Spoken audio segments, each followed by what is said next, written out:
Hello, my friends. It's time again for science. And so today we're going to look at another digital lesson. I hope you enjoyed the Bill Nye video yesterday. He always makes it fun. And we're going to look at another digital lesson today, an inquiry lesson. In other words, we're finding something out, figuring something out, and that is, how does water change the Earth's surface? So we know some things that we've learned already. Water can cause weathering as it flows over things and breaks them down, or gets inside of cracks and freezes and breaks them down. We know that watering can also cause erosion as it washes things away, carrying pieces of broken rock and sediment away. So water can cause weathering and erosion. We're going to learn some more about how water changes the Earth's surface today in this digital lesson. So sit back and pay attention. See what you learned from today's lesson.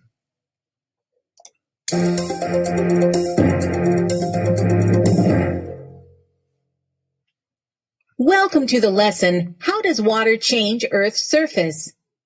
In this lesson, you'll discover how rivers and the surrounding land change over time.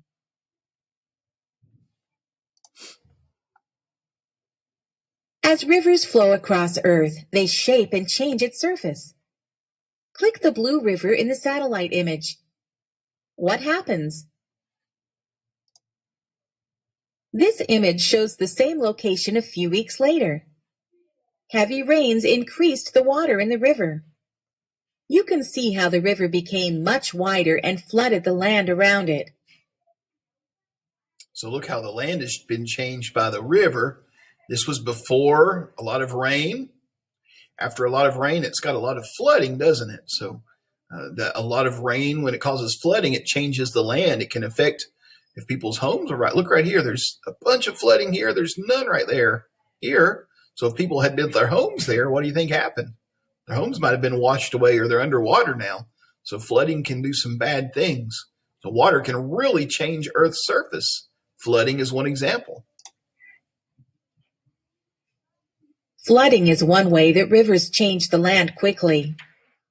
Rivers can also change Earth's surface more slowly through erosion and deposition.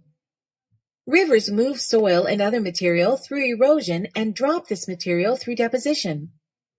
Which landform was made by erosion? Which one was made by deposition? Drag the label for each process below the picture of the correct landform. So notice this picture right here. Anytime you see a picture where a river is going into a larger area of water, maybe it's a lake, maybe it's an ocean. Okay, so you see the river is flowing and then it hits this larger body of water and it kind of forms this fan shape. And then you'll see this little sediment that's been deposited there. Okay, so the river was carrying this dirt, but it slowed down and dropped it right here. So that is definitely deposition. And here is a river flowing through a canyon. It's making that canyon deeper and deeper as it breaks down more and more rock. Breaking down rock is weathering, but when it carries it away, it's erosion. That's right. Over many years, rivers can erode rock and sediment, carving out canyons and valleys. When rivers empty into a body of water, they slow down and deposit material to form a delta.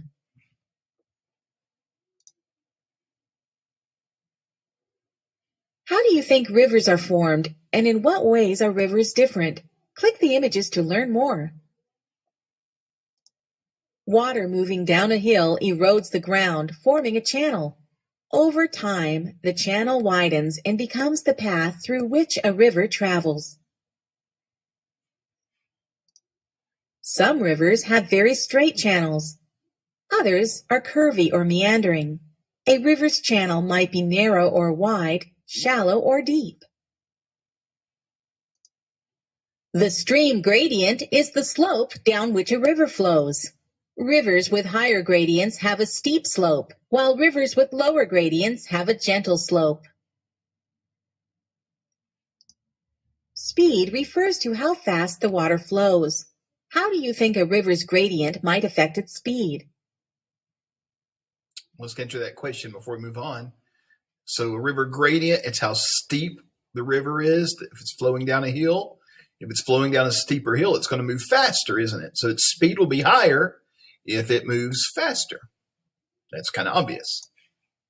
As rivers flow across the land, they pick up rocks, sand, and other materials. The faster a river flows, the more material it can pick up and carry. The slower a river flows, the less it carries. In this lesson, you'll investigate the connection between a river's gradient, speed, and shape.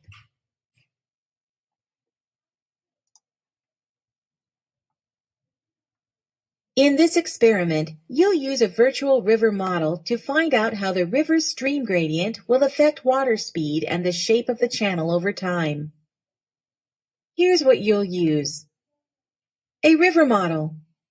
This view shows the river channel from above. This view shows a side view of the river channel.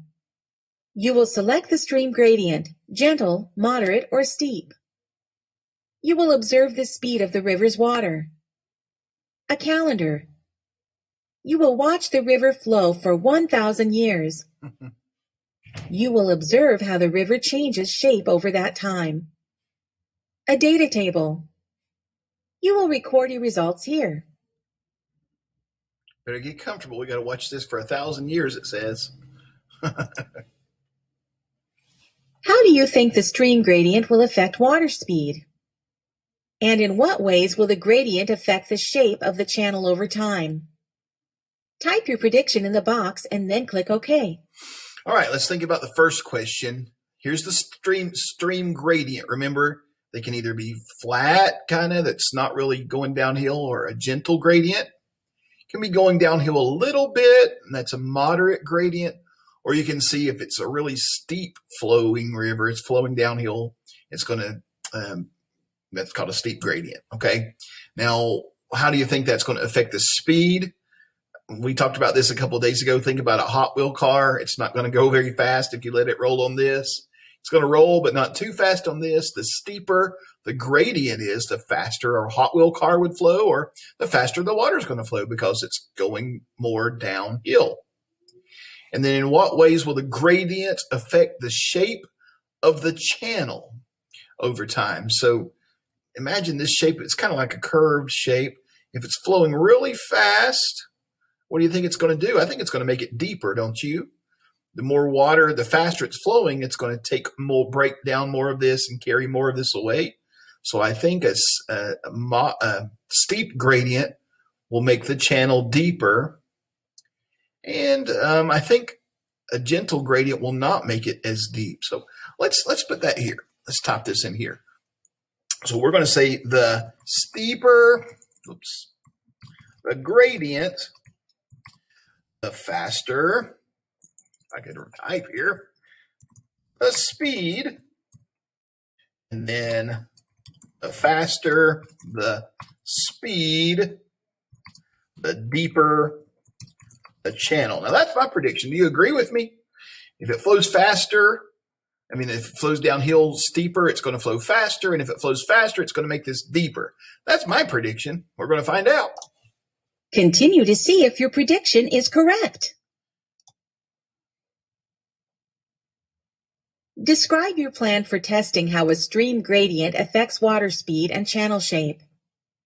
Type your plan in the box and then click OK. Well, we're going to choose a gradient. We will choose a gradient. Next, we will watch it for 1,000 years. We're going to be old by the time we're done with this experiment. Then we'll examine the channel to see the change. Finally, we'll record our data in the chart. That's what we're going to do. Bye, Holly. Check your plan. Did you set a goal and include these steps? Choose a stream gradient and run the model. Yep. Record water speed in the table. Yep. Observe and record the river channel shape from the top and from the side. Yep. Repeat these steps for other gradients. We didn't type that, but we know if your plan does not include these steps, you can change it. Once you've finished, click the next button to move on. Now it is time to start your investigation. Set the stream gradient to gentle. Click the Run button and watch the river for 1,000 years. All right, get you a cup of coffee. Here we go. Observe how the river channel changes. What is the water speed? Record the water speed in the data table. Okay, the water speed for the gentle gradient is 0.6. Okay. The channel, well, let's see what we're supposed to do next. Observe the top view of the river. Is it straight, curvy, or very curvy? Record the channel shape in the table. I would say curvy, wouldn't you? Now look at the side view. Is the river wide or narrow? There you go. Shallow or deep? Record the channel shape from the side. It got wider, didn't it? I don't know that it got any deeper, but it got wider. Click the Reset button and run the model 2 more times with different gradients. After looking it back, When you are finished, click the next button to continue. I think it got a little bit deeper too after I look at that, how it began. So wider and deeper. All right, let's do the gentle.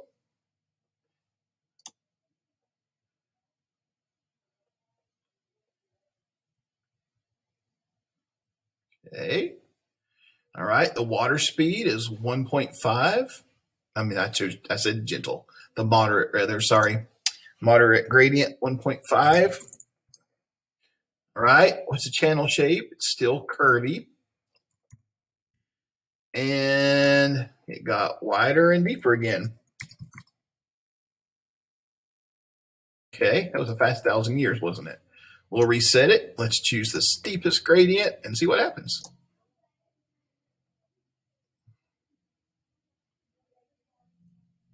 Wow. So the water speed was 2.5. The channel, it stayed straight, didn't it?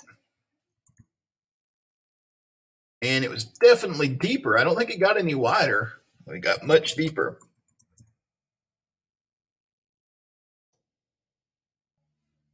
What effect did the stream gradient have on river speed and the shape of the channel over time? Type your answer in the box, then click OK.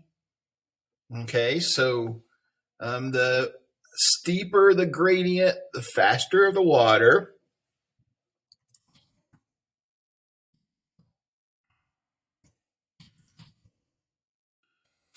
So the steeper the gradient, the faster the water flowed.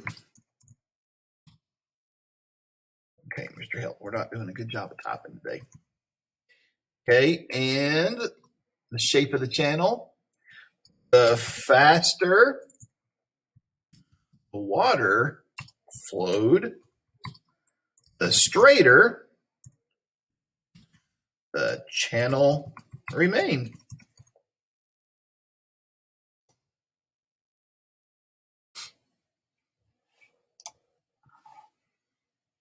The steeper the gradient, the faster a river flows. A river with a steep gradient also tends to have a straight, deep, and narrow channel. Erosion occurs mostly at the bottom of a river. A river with a gentle gradient tends to have a curvy, wide, and shallow channel. Erosion occurs mostly along the banks.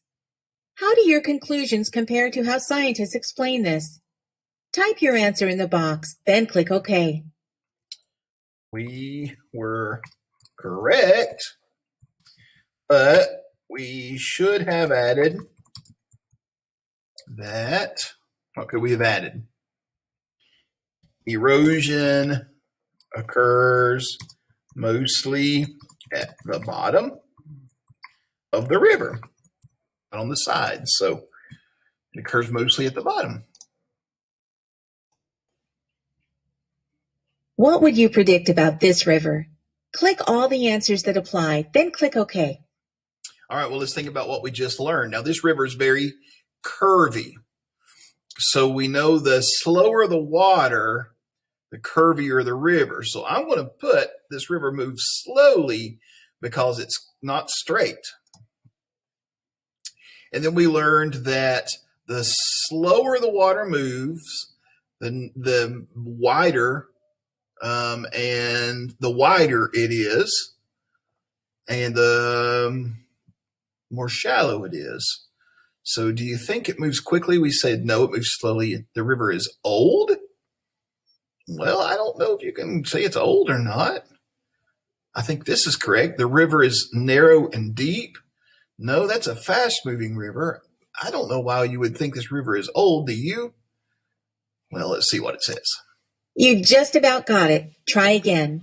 Well, I guess it wants us to say the river is old, but I don't understand why. Well done. This river is very curvy, which means that it moves slowly and is old. Okay, I guess we'll just take it what they say, that it's old because it moves slowly. You saw how rivers can curve or meander over time. This happens because of erosion and deposition along the riverbanks. Click play to see how a fast-moving river slows down and meanders more and more over time. All right, so this is going to tell us why slower moving rivers are older rivers. That's what I wanted to know. So let's see. This river is flowing fast and straight. Any obstacle along its bank can change its course. The water flows faster around the outside bends. This causes erosion, shown in red. Water flows more slowly on the inside bends of the river, depositing material. Areas of deposition are shown in yellow. Over time, the water continues to erode and deposit material, and the river meanders more and more. Well, that's interesting. You imagine driving on that road as you're going around the curve, you're going to be pulled to the side, aren't you? If you're going fast, you're going to be pulled that way before you curve. If you've ever ridden your bike or run a sharp curve or whatever, it pulls you towards the outside of the curve. So the water goes faster here, erodes more.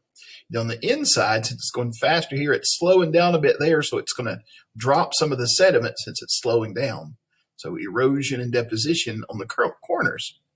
Interesting.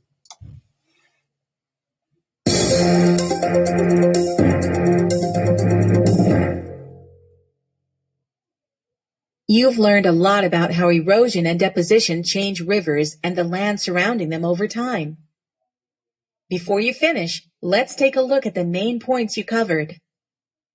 A river's gradient affects its speed and the shape of its channel over time. Rivers with steep gradients flow faster and are straighter. Rivers with gentle gradients flow more slowly and are curvier. Over time, erosion and deposition cause rivers to meander. Now that you've finished the lesson, click the lab report button to save or print it. All right. Well, thank you for listening again today. We've still learning a lot about weathering and erosion and deposition, especially with rivers and water today. All right. Tomorrow we're going to pick up the next lesson in your book and learn some more about all this stuff. So no assignment for science today. Thank you for being a good listener, and we will talk to you tomorrow.